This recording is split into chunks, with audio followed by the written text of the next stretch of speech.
My only humble submission to all those people जो इतना दिमाग लगाते हैं, एफर्ट लगाते हैं, तिगड़म लगाते हैं किसी का काम बिगाड़ने में, कि अगर उसका आधा एफर्ट भी आप काम सुधारने में लगा लेना तो आप कहाँ से कहाँ पहुँच जाए लाइफ में। लेकिन क्या कर सकते हैं, किसी को आप कितना ही समझा सकते हैं। और उनमें से एक है मोगरा, महादेव एंड सन्स की ये तीसरी बहू, जिनके पास एकमात्र एक ही काम है, विद्या के बिजनेस को हानि पहुंचाना।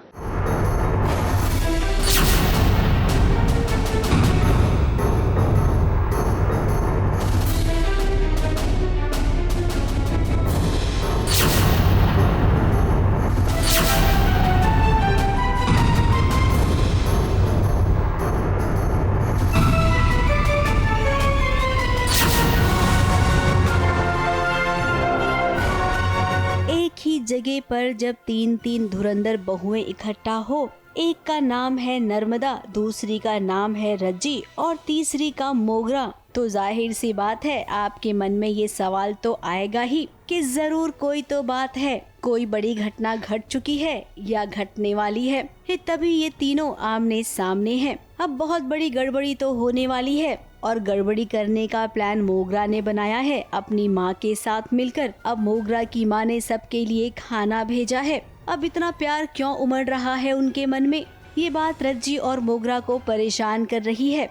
घर से पार्सल आया, कुछ स्मगल करने की कोशिश हुई है, ऐसे जैसे ड्रग्स हो, पर रज्जी भी बहुत स्मार्ट है, तो चोरी पकड़ने के लिए थोड़ा सा चोर जैसा दिमाग होना चाहिए, जो थोड़ा सा रज्जी का है। तो इसीलिए वो कहाँ छुपाए थे उस पाउडर को, जहर वाले पाउडर को, वो रज्जी ने पकड़ लिया। मोगरा महादेव के लिए खाना लेकर जा रही है। रज्जी ने कहा कि पहले तुम ये खाना खाओ, उसके बाद ही पापा जी खाएंगे। अब मोगरा जानती है कि अभी तो फिलहाल खाने में कुछ मिलाया नहीं है, ये दोनों ऐसा कुछ जरूर करेंगी, ये बात भी वो जानती थी, इसीलिए उसने अभी खाने में कुछ नहीं मिलाया है। वो महादेव के लिए खाना लेकर गई। उसके बाद रज्जी और नर्मदा ने अच्छे से देखा, खाने में उन्हें कुछ मिला नहीं, लेकिन थैली में उन्हें एक छोटी सी पुड़िया जरूर मिली। अब इस पुड़िया में जहर है। महादेव पापड़ का बिजनेस ठप करने के लिए फिर मोगरा ना पापड़ में जहर मिलाने वाली है। अब रज्जी 2 कदम आगे चलती है, उसे सब समझ में आ गया। फिर क्या नर्मदा और रज्जी ने मिलकर उस पुड़िया को ही बदल दिया, क्योंकि हमें कुछ मिलता नहीं है। वो काफ़ी बाद में हमारे दिमाग की बत्ती जलती है कि खाने में कुछ नहीं है तो थैले में होगा, और थैला भी खाली लग रहा था, बट उसके अंदर स्टिच किया हुआ था एक उसकी अम्मा ने, तो वो पकड़ लिया। और वही मैं आपको कह रही थी कि चोर वाला दिमाग चाहिए थोड़ा सा चोरी पकड़ने के लिए, तो रज्जी में वो बात है। अब मोगरा को लग रहा है कि उसकी चाल कामयाब हो जाएगी, इधर तो चाल उल्टी पड़ गई है। अब एक बार अगर मोगरा का प्लान फेल होता है तो वो और भी ज्यादा चौकन्नी हो जाती है। तो नर्मदा और रज्जी, आपको इतना खुश होने की जरूरत नहीं है, क्योंकि आगे मोगरा इससे भी बड़ा गलत काम कर सकती है। तो आप दोनों ना अलर्ट रहना। मुंबई से स्नेहिल यादव के साथ ABP news report.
ABP news आपको रखे आगे।